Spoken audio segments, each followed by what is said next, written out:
Yes, ma'am, it's live.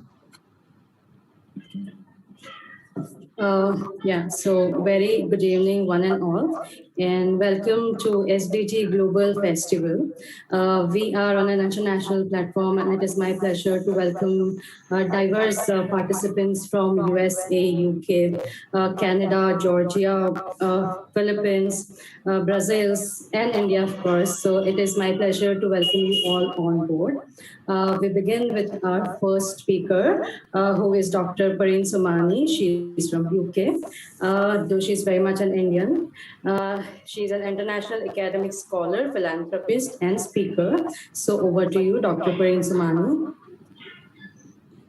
Hello. Hello and good evening to everyone. Can you all hear me?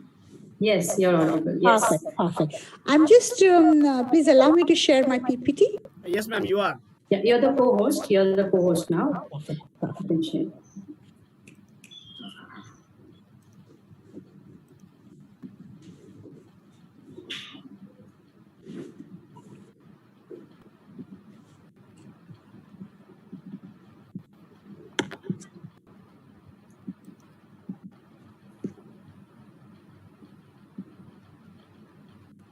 We can see your PPT now. Perfect.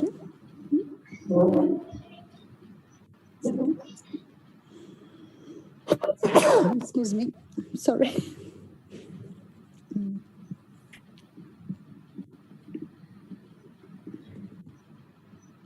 Just one moment.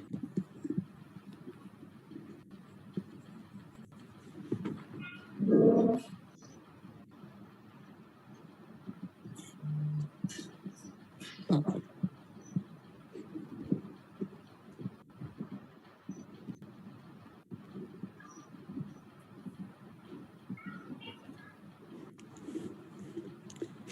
So, hello everyone, and once again, good evening to all of you. Thank you very much for the kind introduction, Dipti. Dr. Dipti, was it Dipti introduced me? Yes? Yeah, you said it correctly. Correctly? Okay. Sorry, I'm just lost. I literally have arrived, in the traffic. Anyway, so I would like to say a very big thank you to Dr. Raja Rao for inviting me here. And thank you to Vishwa Humanity United International Royal Council for having me here at the SDG Global Festival. It is my privilege to be with you all to share our knowledge on the sustainable development. We'll start as we all know that the United Nations has got 17 sustainable development goals, which includes number 1, no poverty. Number 2, zero hunger. Number 3, good health and well-being. Number 4, quality education. Number 5, gender equality. And number 6, clean water and sanitization. Number 7, affordable and clean energy. Number 8, decent work and economic growth. Number 9, industry innovation and infrastructure. Number 10, reduced inequalities. Number 11, sustainable cities and communities. Number 12, responsible consumption and production. Number 13, climate action. Number 14, life below water. Number 15, life on land. Number 16, peace, justice, and strong institution. And the last, number 17, partnerships for the goal. So today, I am delivering into the 5th sustainable goal, which is to achieve gender equalities and empower all the women around the world and the girls. This is still very much an issue within the contemporary world. In fact, gender equality is a fundamental human right to each person in society and forms a vital foundation for a peaceful and a sustainable world. Although there has been a progression over the last few years, including more females acquiring education through attending schools, less forced and early marriages. More females are being appointed leadership positions and also serving in parliament or governing bodies. There is still a requirement to advantage gender equality further. However, there are still many challenges that are present, including social norms and laws that are deemed discriminatory. So within the political leadership roles, women are still underrepresented. For example, in the national parliament, women represents 25.6% of overall population. In local government, they represent 36.3%, and in managerial position, 28.2 percentage. So we all know that the COVID-19 pandemic has affected individuals globally in a multitude of aspects, including socially, economically, politically. Women in society around the world have been challenged substantially. Although gender equality has gradually challenged substantially, but if you are looking at the gender equality has gradually improved, many factors still require focus as existing gender barriers have been exacerbated. For example, occupational gender, stereotyping, bullying and sexual harassment and domestic violence. So, according to the United Nation, violence against women persists at unacceptably high level and is intensified by the pandemic.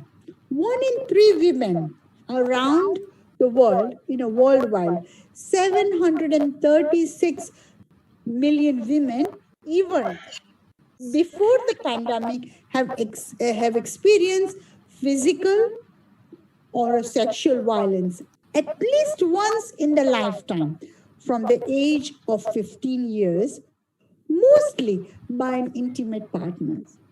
So, violence against women and girls is a human rights violation.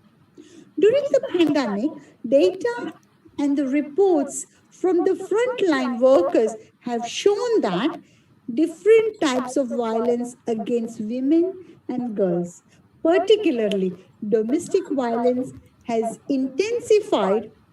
Up to 10 million girls will be at risk of child marriage over the next decades as a result of COVID-19 pandemic. This is in addition to the 100 million that were projected to become child brides before the pandemic. So the pandemic has also added to the increase in the amount of unpaid domestic and a care worker that women are having to undertake. This has also turned into squeezed women out of the employment. So women have already spent 2.5 times as many hours as men and unpaid and the domestic care workers. With the harassment and the violence against women still continued to occur on streets and public places. With the rising number of COVID-19 cases, global health services are constrained. Essential services like domestic violence, shelters, and helplines have reached capacity. Although some countries' efforts have been able to help women encountering challenges, we need to do more to give priority addressing violence against women with efficient response and timely recovery efforts. However, this needs to be global collective efforts. Women's equal Participation in decision making is vital for COVID 19 response and recovery. So during the lockdown, women are staying at home, looking after their families and carrying out the domestic duties, which we all are aware of it, and aiming to balance their occupation, working from home on their educational endeavors. So many women are feeling lonely to negative to mental health implications like anxiety, depressions, women residing in poverty and lower social economic environment do not have access to mundane sanitization or sanitary products. This is due to lack of access, financial instability, and government restriction, aiming to keep individuals safe, reducing wire transmission, simultaneously impacting quality of life for women substantially. So the United Nations has identified that women have been hit hard by the pandemic, which we can see that. But they are also the primary way through which communities recover. So by placing females at economic center will produce better sustainable development outcomes and promote a faster recovery. There is a need to include women in the response planning and decision making process as we enter the new normal world. There needs to be equality in unpaid care work and an inclusive care economy. The requirement for a socio-economic plan that concentrates on the future of women, females of all ages. The United Nations has 5 priorities that will help to mitigate the impact of COVID 19 on female and hopefully in turn eradicate prejudice. There must be a reduction in gender based violence, including domestic violence, the work frame, and the framework to support females by providing social protection and economic stimulus. The support and practice equal sharing to care work, the involvement of females leading and participating in response planning and decision making process, and also data and coordination mechanism including both gender perspective. So by empowering one woman, I would tell you that an entire family can be helped. Entire family will be looked after. So in a way that by taking care of one female in the society, we are taking care of the society, plus we are taking care of the nation and the future generation benefits. Therefore, educating individuals within society is vital. In this ever-changing diverse world, women can create positive change in every capacity through motivation and inspiration to believe in themselves, igniting their inner strength and with the support to facilitate positive change. I believe women can flourish, and this will aid towards a just and resilient world. This is not I am saying, but this is the female around the world. I'm speaking on their behalf. It's not because I am the women.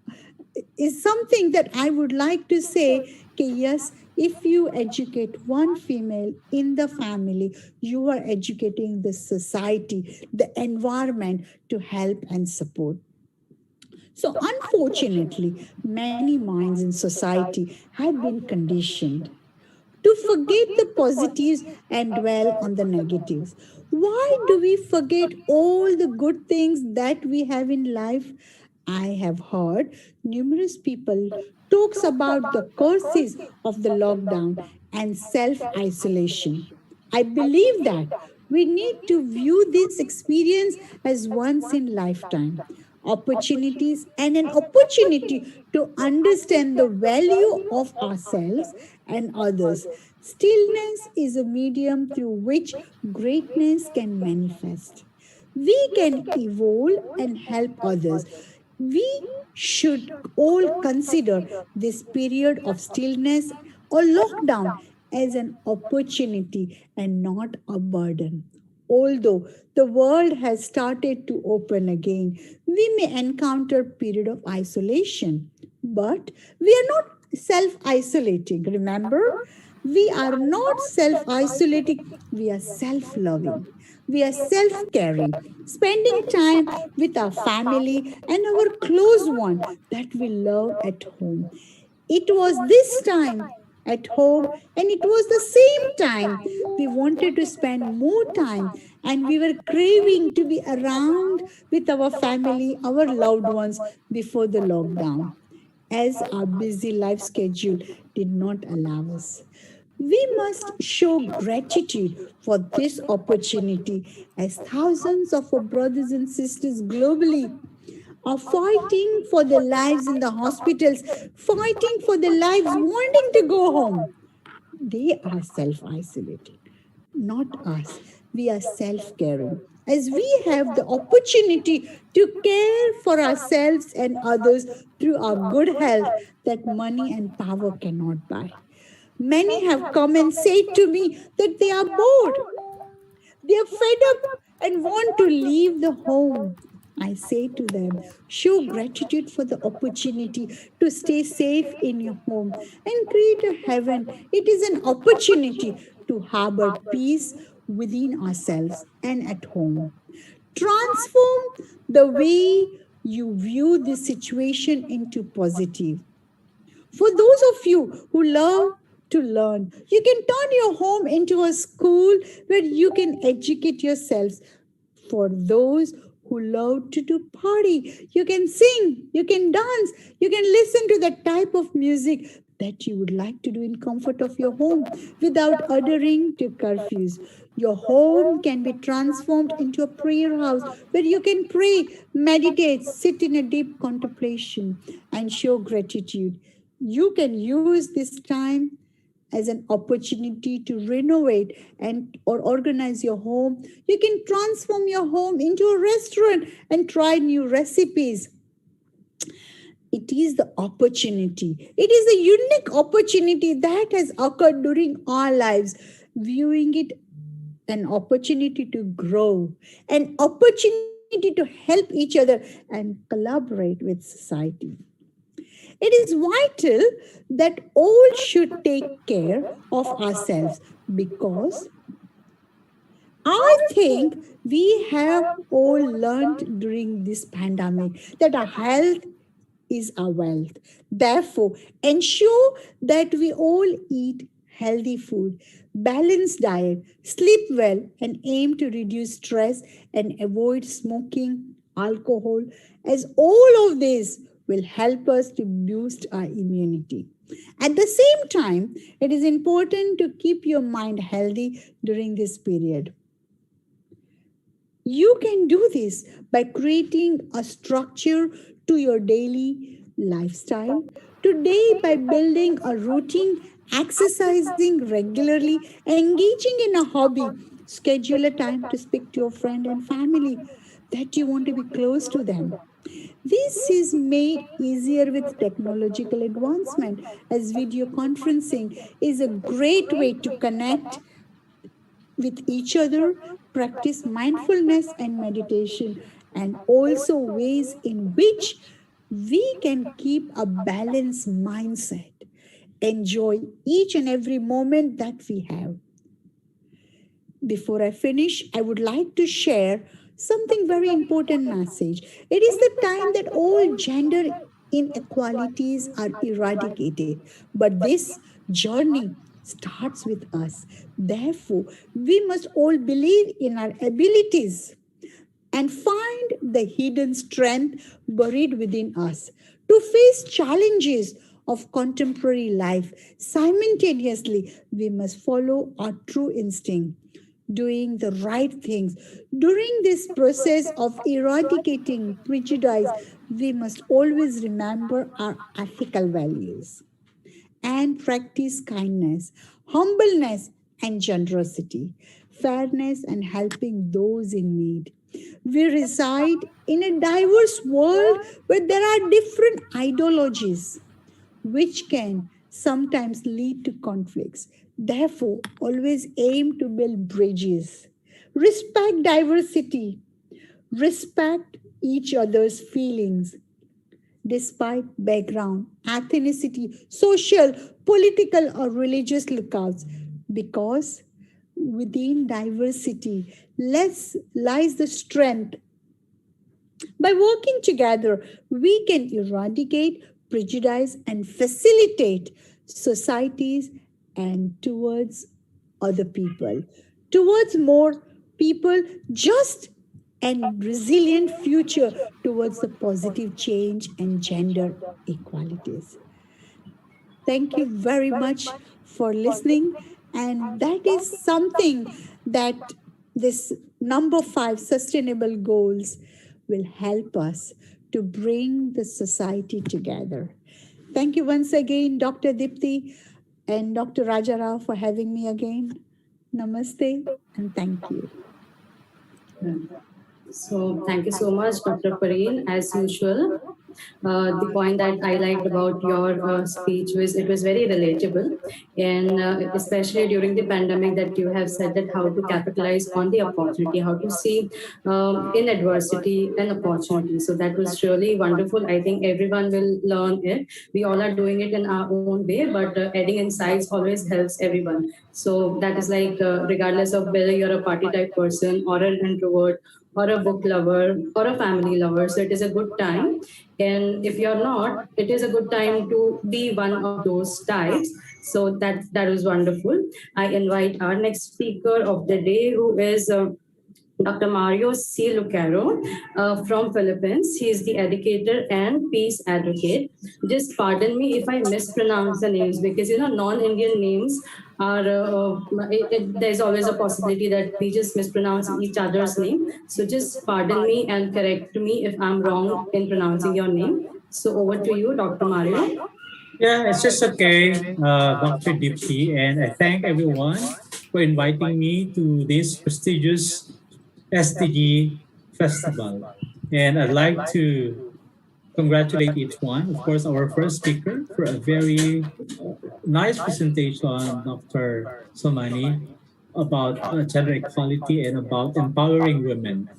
And I also would like to greet our co-Filipinos who are here and great speakers across the globe.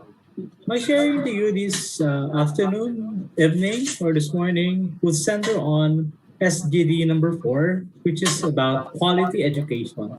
So I am a school principal here in the Philippines, and I am also the founder, chairman of Leadership in Education Academy and Development Philippines. And I'd like to thank you for inviting me. And my sharing with you will be centered on how leaders manage change in this new normal. I'd like to share my screen.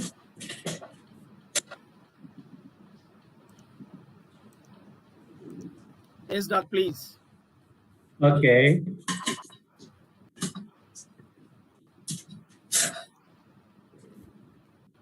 Can you now see my screen? Hello? Yes, sir. Just started it. Okay, so it's managing and leading change for the quality education in the new normal. Okay, so as what I've told you, I'm a school principal and I'd like to share with you our experiences, especially in the new normal. Okay, just wait for a while. I cannot move my PowerPoint. Can you see that my PowerPoint is moving? Just wait for a while.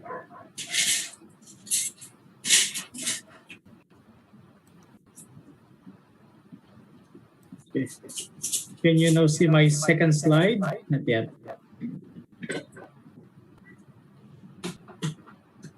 Hello? Okay. So, a pleasant morning and afternoon again. Things may not be go back to normal. Okay. So we need to recreate a new normal, and that's okay. Well, I'd like to show you a metaphor of the new normal. So these are some different shapes and kinds of pasta. So it speaks about what pasta is, but it has changed a lot. Okay, it had changed, it had undergone, but the content remains the same. So no matter how difficult the change we are undergoing, still the focus of education should be quality.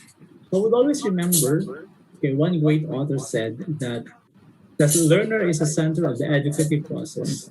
And if the learner is the center of the educative process, then therefore it is dependent on the quality of teachers. And the quality of teachers is also dependent on the quality of school leaders. Okay. So what are the things that we need to change in the new normal? Okay. So we have to think about the changes undergoing for ourselves as school leader. Also changes for the family. So we became closer with one another. We became intact. It's because of pandemic. And also, what are the things that we need to change for the school? So we have changed learning modalities, and we already have employed synchronous and asynchronous learning modalities. And not only that, there are also changes in the curriculum, the learning competencies that we have in school, and especially the changes that we have for the community and for our nation. So, Alfred Lord Whitehead said that the art of progress is to preserve order amid change and to preserve change amid order. So, we as school leaders should be able to manage change in our own schools and also community. So, what is change management? So, we've been talking about change and how do we manage change. So, this is complementary to leadership of change. Okay, and together with leadership, it's necessary for effective and sustainable change. So, whenever there are changes that we have in school, it has to be sustainable. And many studies and surveys show examples of how change management affect our school system, and that it has to be improved. Okay, so what to improve in change management? So our concept of change is inevitable. So this is the thing that remains constant. Also, our commitment to change. Even if sometimes leaders would tell that there would be changes, if the rank and file will not follow, it becomes useless. So there must also be improvement on the way we communicate. Now, we're communicating virtually. There is this interconnectedness. And we think that these times had provided us to be connected with one another, with great speakers, with great academicians. Okay. Also, we want to improve change management in the organization, in our direction, in the implementation of policies, also in consuming resources. And it's also about grounded in culture and our leadership practices. Okay, so the three C's in effective change leadership would be number one is communication. So if we want to become successful leaders, we have to really communicate well. And we must be able to put across the meaning of what behind the change. Why are we changing? And then we collaborate. Okay, maybe this is the reason why we are here, because we want to collaborate with one another. Bring people together to plan and execute change is critical. And also our commitment. Successful leaders made sure that their own beliefs and behaviors support change too. So these are the three C's in effective change leadership. Number one is communication. Number two, collaboration and commitment. So the role of managers in change process. So what would be the role of managers in change process? So number one is that leaders and managers should make things happen. We make it happen. And to effectively implement change, managers need training and development. So we need to attend a lot of trainings and programs in order for us to keep abreast with the changes locally and globally. Okay. Now, there are key aspects of managing change. Okay, so what is the purpose? Why we change? Okay, why do we have some changes? So we need to communicate well to the school officials, to our stakeholders, our external environment, also the internal environment. And number two would be our responsibility and willingness to adopt change. We've been talking about changes a while ago, but are we responsible for our actions? Are we also willing to change? And of course, in change management, we have to use appropriate theories. We have to look into our structure and the process elements and some political considerations. Okay, so another thing that we must inculcate in our minds in managing change is also managing our emotions and politics. Okay, so why is it very important for us to manage our emotions?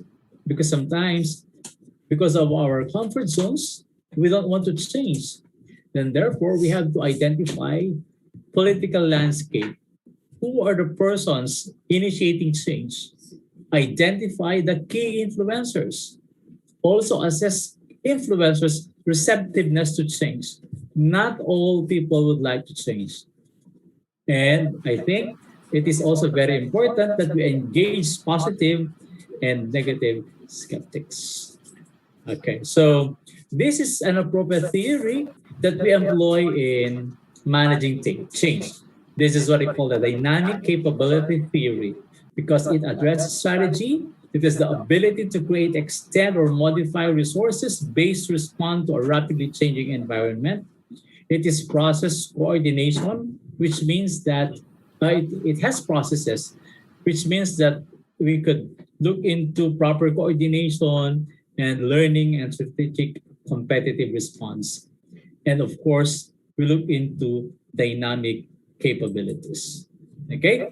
And it is also very important that we look into this what we call distributed leadership because it is concerned with practice rather than its root causes. So it builds the capacity for change and improvement. Okay. So this is the leadership model in the new normal. Okay. I was referring to distributed leadership, shared leadership for digital leadership, collaboration, and dynamic distributed leadership. So change entails risks, and risk entails mistakes. So whenever we want to implement change, there are errors, there are mistakes, and there are failures. We must be able to embrace this. But punishing those who commit errors would be a problem. Okay, and therefore, so what we need to do is to welcome change, welcome risks, and we also welcome mistakes. And remember also that we should not create a blaming environment. And therefore, create a blame-free environment or blame-free learning culture, which is necessary for successful and sustainable change. Okay, so yeah, we also have to look into the ethical aspects in managing change. Okay, we look into the goals of change, the intentions, the processes, the access of change, the outcomes, and consequences.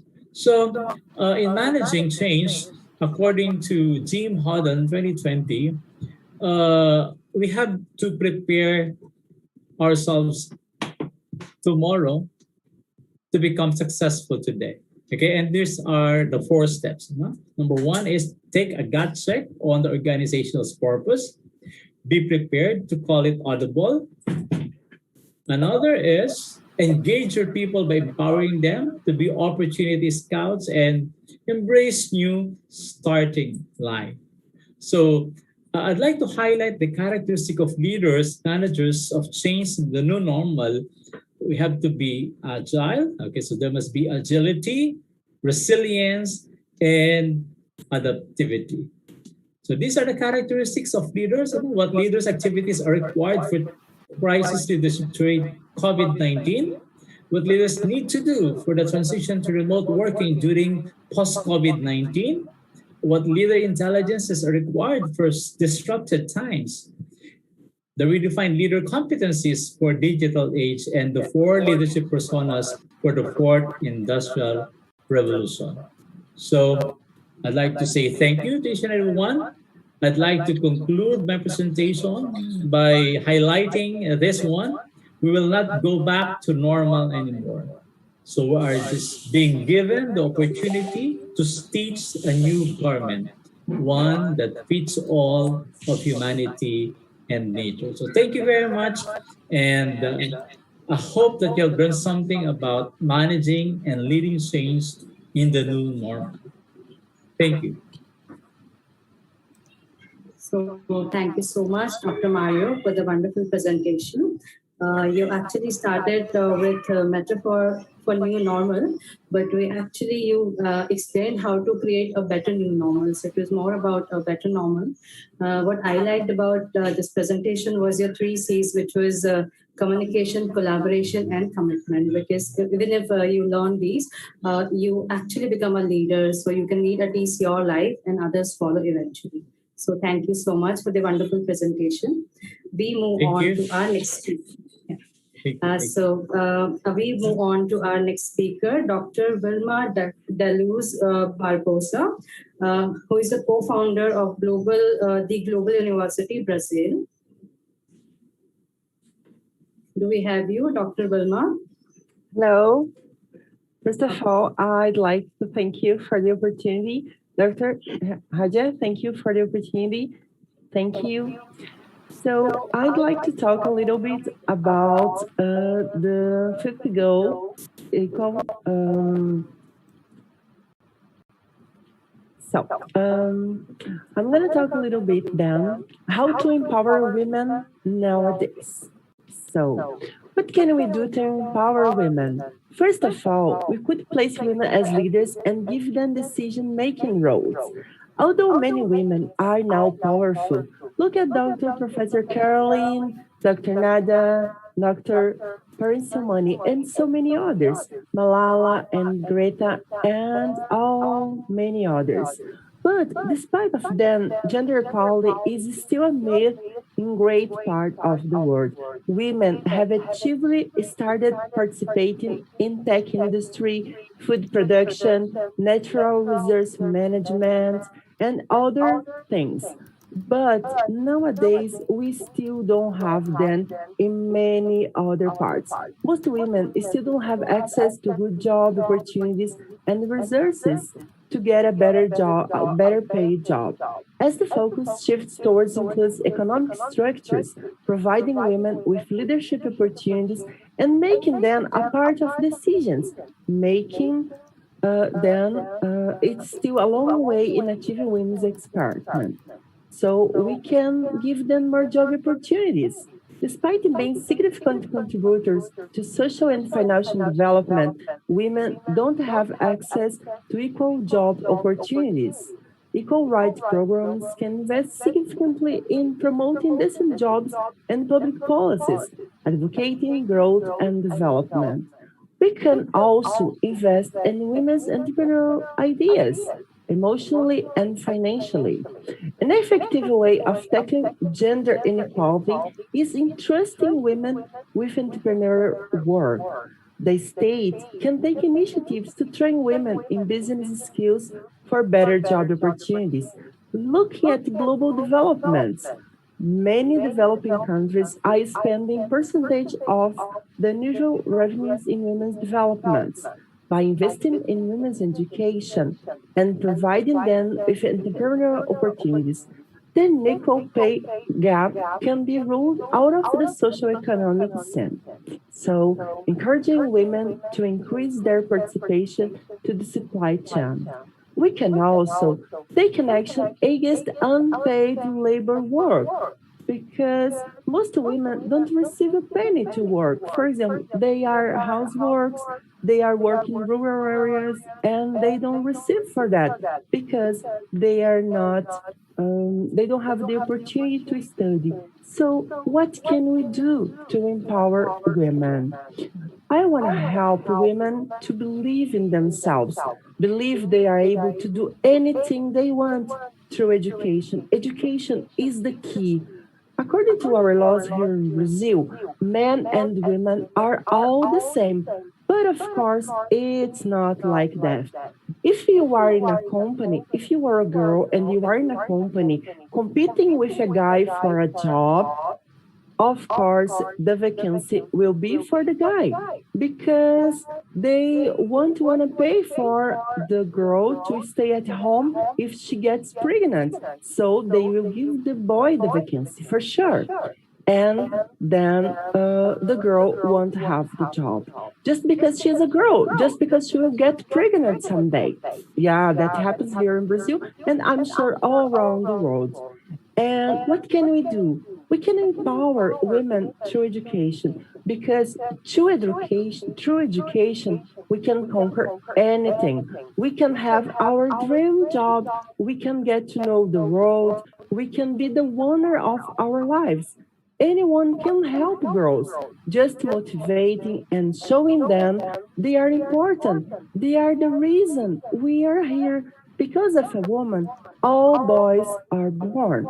So we have to give them the power to believe in themselves. What can we do? First of all, we have to show the girls they are able to do anything they want. If they really want to, they just have to believe in themselves. Second, we can inspire them to study because studying really hard, they can just knowledge can bring a chance for better life. Just education can bring a chance for better life. So anyone who are not rich, if you have education, you can study really hard. And if you are not rich, you have the chance to go anywhere you want. So this is something that we have to do. We have to empower girls to study, and then they have the chance to be better. Thank you so much.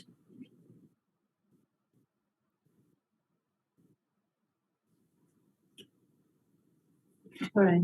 So thank you so much, Dr. Vilma. That was a wonderful presentation. And I think all three speakers have almost spoken about the same thing, is equality and education. So these are very essential things, we all agree. And we look forward to working on achieving these goals. With that, thank you so much for the wonderful presentation. And we move on to our next speaker, who is Dr. Daryl David, who is from Philippines and International Youth Ambassador. So I welcome you on board. Thank you so much, Madam. So before I will proceed to the presentation given to me by the organization, allow me to greet everybody, especially my fellow speakers in this international webinar, especially my fellow speakers in the Philippines, Dr. Lucero, Dr. Chris Sita. Namaste to everyone, especially in the Indian government. Thank you so much. So allow me to share my screen if you allow me, Madam. Yes, brother. Yeah, you're the co-host now. You can share the screen. Thank you so much.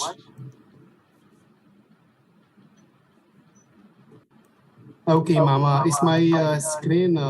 Yes, it's visible. Yes. Yes, Ma'am. Thanks so much. So, Okay, so the task given to me is about quality education, one of the concern nowadays in the global society. Okay, so I am from the Philippines. I am working at the Department of Education as one of the nursery teachers in our school, Anglo City National High School. So let's proceed. Okay. In all aspects of the school and its surrounding education community, the rights of the whole child and all the children to survival, protection, development, and participations are at the center. This means that the focus is on learning.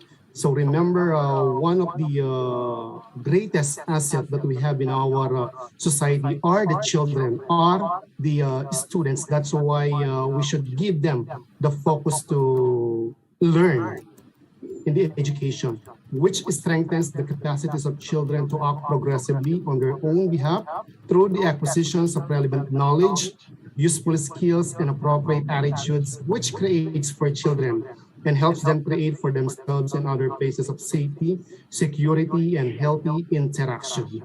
Okay, so the first idea here is about relevant knowledge. So of course, when we provide the quality education among our learners or among our students nowadays, it must be relevant for them to use specifically in the real life situation. And another one is the useful skills. Okay, so meaning to say, were they able to use this one upon getting a diploma or upon graduating from the college or from the university? And of course, the third one is building the appropriate attitude. Nowadays, our students or our learners nowadays, they are losing the right attitude, the right character. That's why we have to build and form the right character, the right attitudes among our learners. And then create a children and helps them create for themselves and other places of safety, security, and healthy interaction. Okay, next. Okay, what are the essential ingredients for a successful educational system? When we say essential, we talk about the ingredients actually. Okay, for having a successful educational system in every government or in every society. Okay, of course, at the center we have here the quality education. So how are we going to achieve or have a quality education? Of course, you have to consider first the environment. Is the environment conducive for the learners, for them to learn? Okay, and then the next one, we have the learner. Of course, nowadays, we are bombarded or we are confronted with diverse learners with different cultural background. So you have to consider this one in order for you to provide quality education among our learners. And then, of course, the outcomes. Okay. So when we say outcomes, this is the product, this is the output, okay? Of course, when we give quality education, we produce quality graduates, we produce quality students, and then the process, okay? How are we going to provide quality education among our students? And then of course, the content, the curriculum, the process on how are you going to provide it? And then next.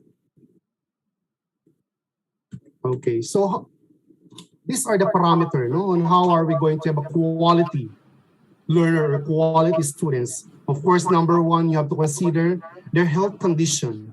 Okay, remember, you cannot teach students if they are unhealthy, if they are malnourished. Okay, so the government should do something about it. The government should do something, especially in the public sector, in the public school. Okay, you have to make sure that the students or learners are healthy so that they could able to absorb the things that they have to learn in the school.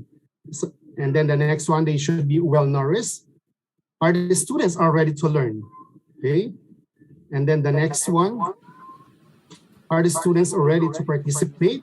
So remember, of course, if the students are not yet ready to participate in the four corners of the classroom, or having to participate in the discussion or in the class, okay, it's useless. Next one. The last one, of course, it must be supported in learning by their families and communities. In short, it takes a village to educate a child. Okay, it needs support of the family and the community as a whole. Next. Okay, so the elements that go into making quality of learner includes the following. Of course, the one is physically healthy children. Okay, of course, if you are unhealthy, how could you manage to participate? How could the children or the students could manage to participate attending the school? Next one is healthy development in early childhood. Of course, development in early childhood is the best foundation for the students to learn. Okay, so it plays an important role in providing the basis for healthy life and a successful formal school experience.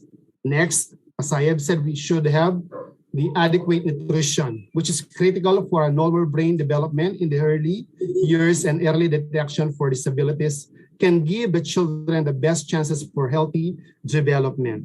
Okay, of course, unhealthy stomach could not absorb any information.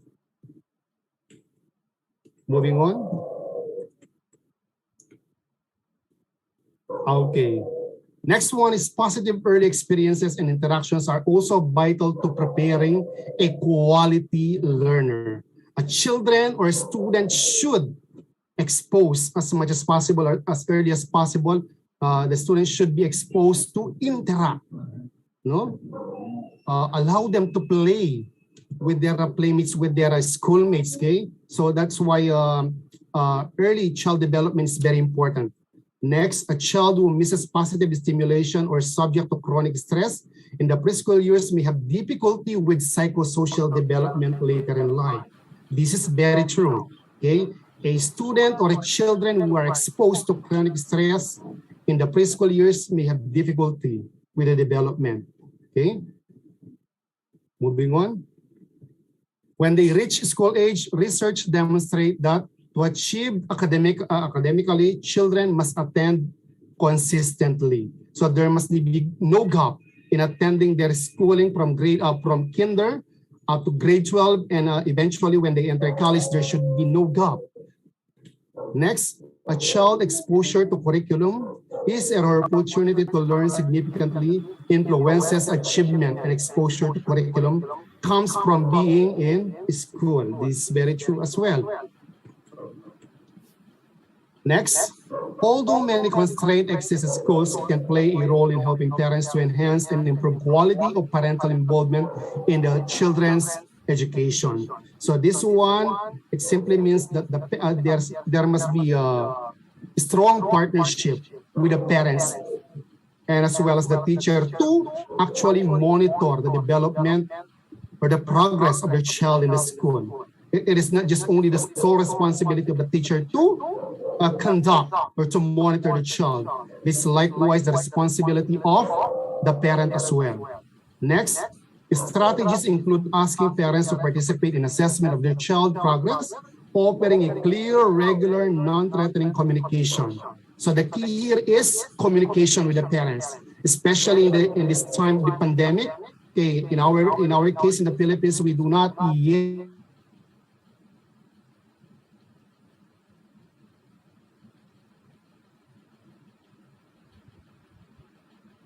monitor or to help monitor their child progress. Okay.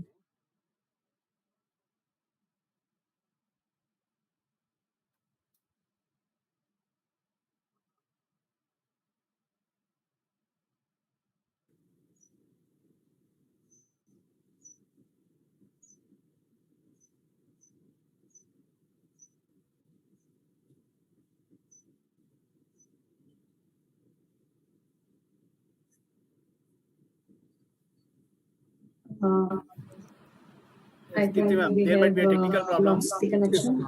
Yes, let me resume, ma'am. We have low internet connection here. Okay. So allow me to continue if you don't mind, ma'am. Yeah, Is- yeah. Please. Okay.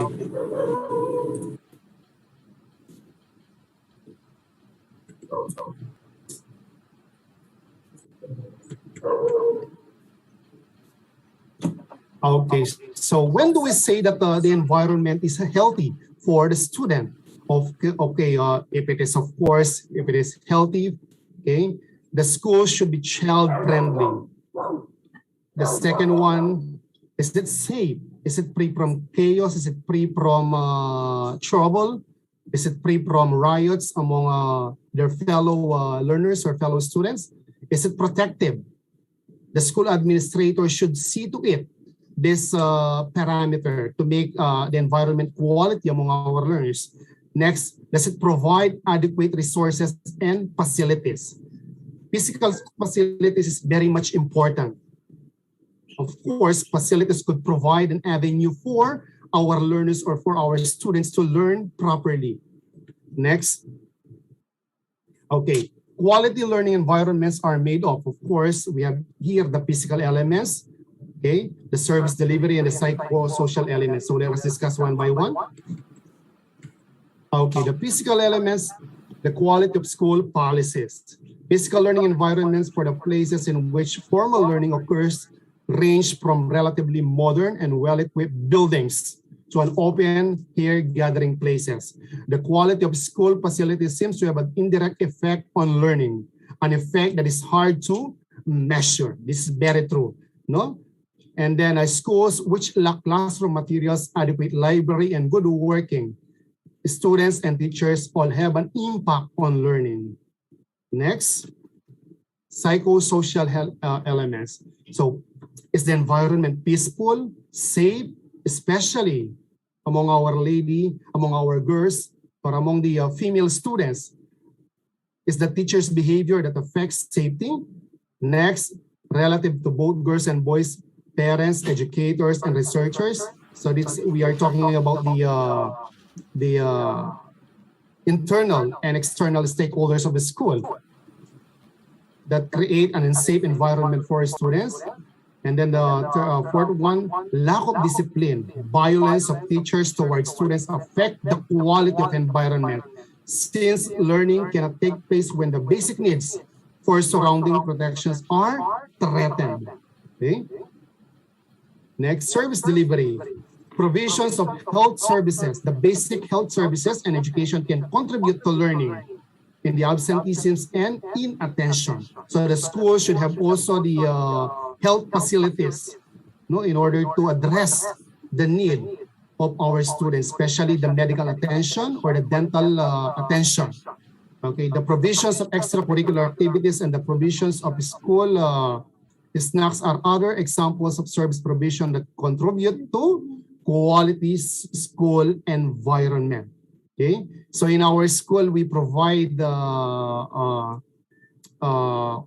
service delivery among our learners, especially in the elementary. We have free meals among our learners. Okay, so quality content refers to the intended and taught curriculum of schools, the national goals for education and outcome statement that translate those goals into measurable objectives, should provide the starting point for the development and the implementation of curriculum. So the emphasis here, the national goals for education and the outcome statement of the national government. So meaning to say there must be a support from the national government, through which trained teachers use child center. Okay, so we all know for a fact that when we are teaching or when we are in the academy, it must be a child center, student centered. We teachers should not or should act only as a facilitator of learning. Okay, in a well-managed classroom and schools and skillful assessment to facilitate learning. Okay. Next, teacher believes that all students can learn. Quality education puts students at the center of the process. So student achievement must be the school's priority. This is very true, especially in our case, in our country. Student achievement is one of the parameters in the school performance indicator. Okay. Next, teachers should give frequent and challenging assignment, monitor their performance, regularly and give the student the chance to participate in and take responsibility for diverse school activities. So the word here is challenging. Okay, so give our student a challenging task for performance. Of course, you have to monitor them. It doesn't necessarily mean when you give it, you just allow it to do it. Allow them to do it. Of course, you have to monitor it as the teacher. Okay. Next. Okay. Teachers working, this is teacher, okay? Teachers working conditions affect their ability to provide quality education. Okay, that's why we teachers should equip ourselves professionally. We have to enroll ourselves in the graduate school program for us to equip ourselves professionally. Remember, we cannot give what we do not have. Many aspects of school life and educational policy go into teachers' perceptions of their employment. Okay, another factor is that